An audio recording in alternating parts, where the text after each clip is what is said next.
special holiday are you looking forward to? The one where you pack the brood into the minivan, sit through bumper-to-bumper traffic for hours, and then spend dinner and dessert dodging potential arguments with relatives? That's fine.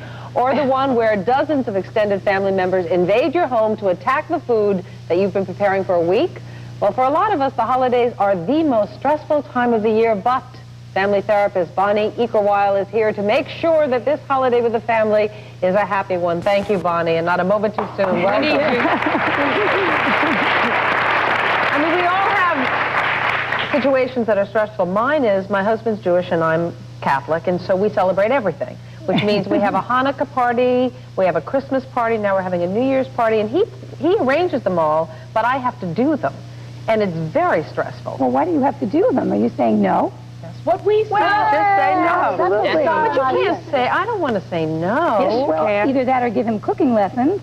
You think we shouldn't have all the parties? Well, I think you should have what we call a bulletproof vest, a little discussion that I do with people, and you have to sit them down and say, don't get angry, but I have to talk to you about, I'm taking on too much, you've got to help me.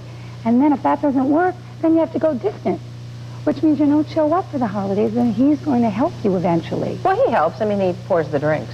No, he does more than that. He's like my husband fell asleep Thanksgiving. He was just laying on the couch for 2 hours, and everybody was asking, where is he? He was exhausted. But I did most of the work. So you decided beforehand, you say, we're going to divvy this up or no deal? Right, exactly. You've got to be firm, but loving. You can be loving. Can you do that, Meredith? I'll think about it. Yeah, Star and I had already had this whole thing with her saying, can't you say no? And, you know, so... Okay, but that's a whole other subject. It is a whole other subject. Okay. Anyway, you have a list of why people stress, and then later on I hope we can get to what you do instead, you know, what you do to make up for it. And your list, I can understand these, expectations too high. Absolutely. It's like a honeymoon. You know, when you go home when you're a little kid, you remember how wonderful everything was. Everything tasted so good because you're optimistic when you're a little kid. Okay, control issues. The second cousin to control is perfectionism. Everybody wants to control everything. So let them control. You have the control if you allow it. Okay. And then the pressure to always be happy, you got to be wonderful, I understand that. Right. Return to childhood roles. Yes.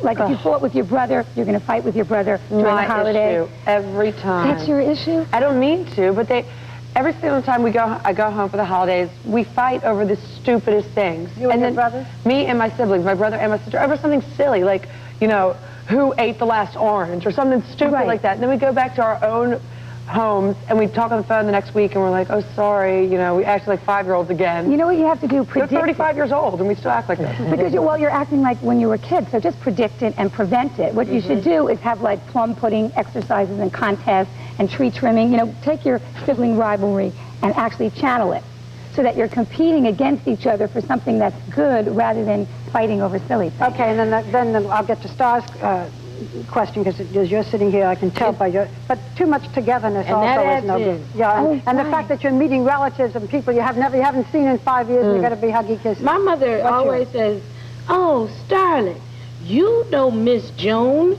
She used to live next door to us when you were 7. I don't know this woman. I haven't seen her, and everybody wants to be, oh, you know Miss Joan. No, I don't know Miss Joan, okay? And they start doing this little thing, they start pinching your cheek. And you want to slug them, but you know the one thing that I've learned to do is leave my little set schedule here in New York when I go to visit with my family. The things I normally would do with the long bath or the whatever little crap I'm going through, I leave it here. And I go along with what they're doing. That's it. That's excellent. And it's so much easier. I don't fight with my mother. It just works. And don't stay too long. And then I'm out of there, true. baby. But that's great, except you have to have the balance. I don't hear any time for you. You have to balance it out with not just, you know, giving everybody else control, but taking time for yourself. So to have a happy holiday, you just named one of them. Your tips are take time for yourself, discuss the ground rules set going in, which is what you said to me. Right. Keep your sense of humor, a must. Validate each family member.